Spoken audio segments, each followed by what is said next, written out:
મિત્રો જય શ્રી કૃષ્ણ. તો મિત્રો સાઇન આવી છે આપણી પાસે એસપી સાઇન BS6 જે જનરલ સર્વિસ કરવામાં આવી છે.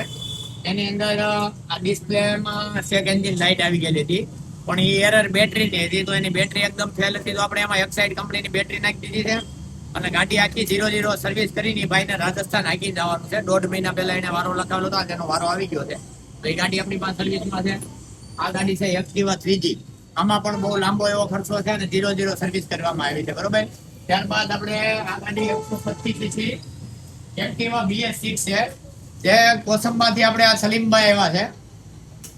સલીમભાઈ આપણી પાસે આ પહેલા 1.5 મહિના પહેલા એક ગાડી એની એક્ટિવા 125 cc આપણી પાસે સર્વિસ કરાવી ગયા ને એને આ ગાડીમાં આપણે જે સર્વિસ કરી એમાં બહુ જ મજા આવી. એટલે એનું બીજું 125 cc એક્ટિવા થી લઈને આવ્યા છે. તો એની આપણે 0-0 સર્વિસ ને સલીમભાઈ આપણે અહીંયા બેઠા છે અને આપણે એની ગાડી સર્વિસનું કામ ચાલુ છે. તો એની અંદર પણ બહુ મોટો એવો પ્રોબ્લેમ હતો.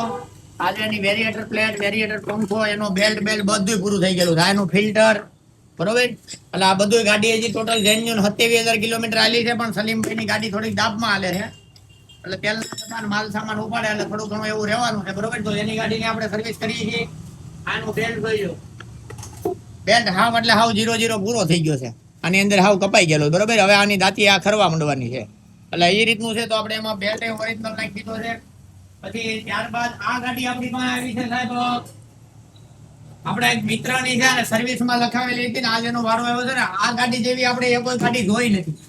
આ ભાઈએ ગાડી છે ને લીધી પછીની કોઈ જે લગભગ જનરલમાં આપી જ નહીં હોય, કારણ કે એના પાછળનો ટાયરનો જે બોલ આવે ને સાહેબ, એ અમે 2-3 કલાક માથાકૂટ કરી, DW40 મારીને પછી છેલ્લે અમારે ગ્રાઇન્ડર થી આ કાપવો પડ્યો છે. ગરમ કર્યું તો ખુલ્લો નથી, બરોબર. છેલ્લે ગ્રાઇન્ડર થી પાછળના ટાયરનો બોલ ખોલ્યો છે. તો તમારી પાસે એક્ટિવા કોઈ પણ ગાડી હોય, ટાઈમો ટાઈમ સર્વિસ નહીં કરાવો એટલે આવું બધું તમારી ગાડીમાં થાય, બરોબર. અને ગાડીની અંદર પેટ્રોલ ફિલ્ટરની તકલીફ છે અને બહુ બધી તકલીફ છે. તો આ ગાડી આપણે 0-0 સર્વિસ કરવાની છે, બરોબર. અને ત્યારબાદ આપણે જે આપણું સાઈડનું એન્જિન આવ્યું હતું એના ફાળકા ધોઈને આપણે કમ્પ્લીટ કરી નાખ્યા છે. તો આ મેં એમાં આખે આખું ક્લિયર કરી નાખ્યું છે. એકદમ જે કંપનીમાંથી આવ્યું ને એ રીતનું સાફ કરી નાખ્યા છે 2 ફાળકા. અને બાકીનો સામાન જો પડ્યો છે, ઓરિજિનલ બધો લઈ લીધો છે. હવે એ આપણે આને ફિટિંગ છે. તો તમારે પણ જો આવું એવું કામ કરવું હોય તો અમારી પાસે એપોઇન્ટમેન્ટ લખાવવા માટે નીચે નંબર આપેલો છે. આવા નવા વિડીયો જોવા માટે, જાણવા માટે અમારી આઈડી સુનિલ કરોડિયાને લાઈક કરો, ફોલો કરો, આગળ શેર કરો. જય શ્રી કૃષ્ણ.